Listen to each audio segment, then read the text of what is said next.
Hello everyone, welcome to the ninth session in the series of LRDI past year papers. I hope आप लोगों ने पहले 8 sessions देख लिए होंगे. If not, then go back and watch all the 8 sessions of this series and make full use of the free resources available. It is as good as you will learn in any of the coaching institutes. So let's start with our ninth session जिसमें we'll discuss a set on pie chart. Pie chart is something which is very frequently asked in all the MBA entrance exams. So this is the data given to you. DI का ये set है.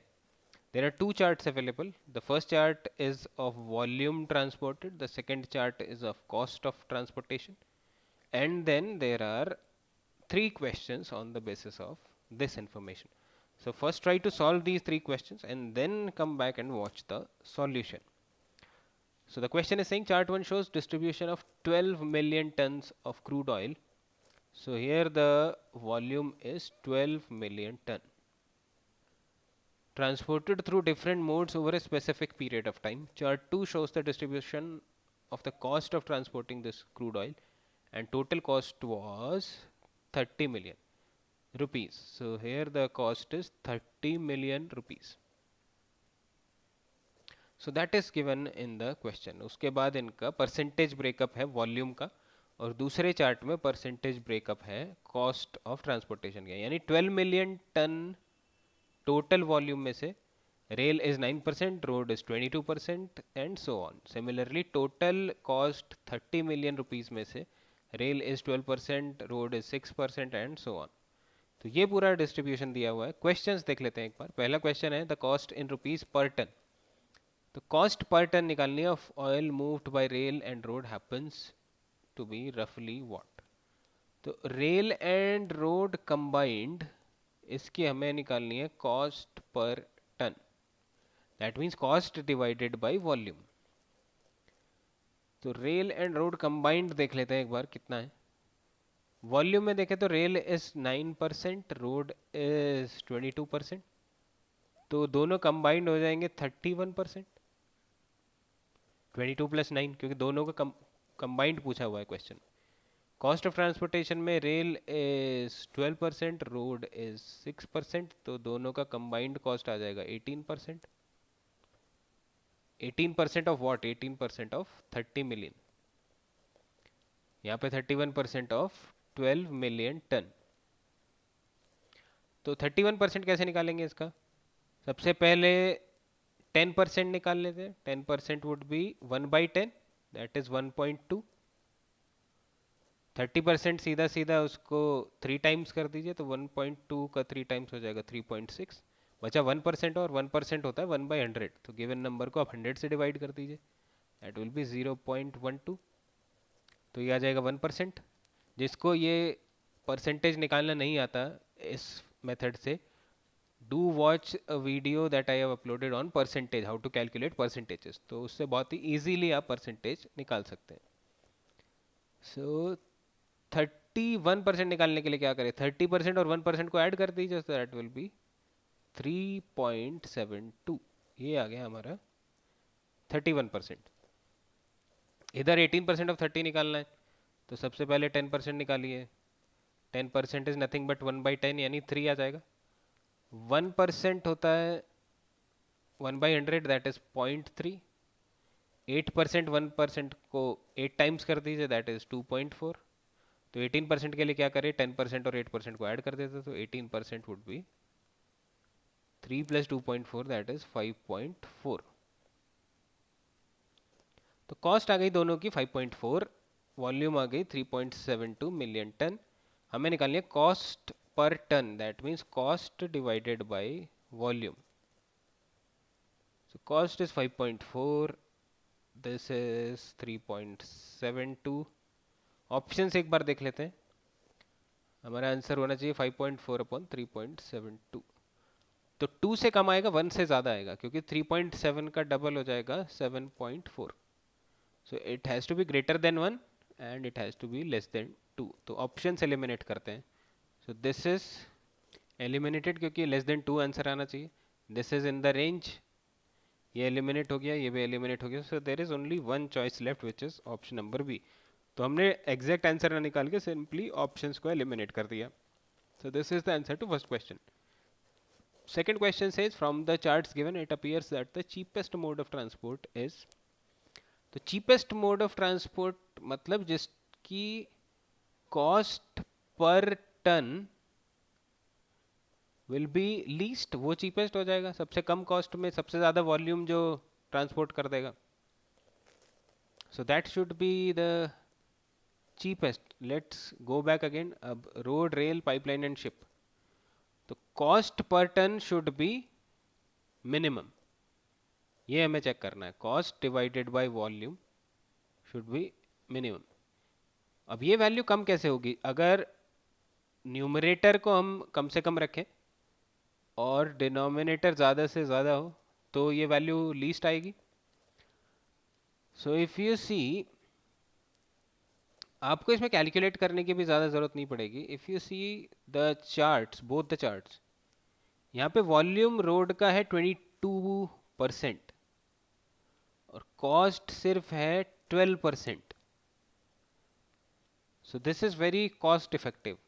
12% cost लग रही है और उसमें 22% volume वो transport कर देते हैं. रेल में अगर देखें तो 9% वॉल्यूम है और 6% कॉस्ट है.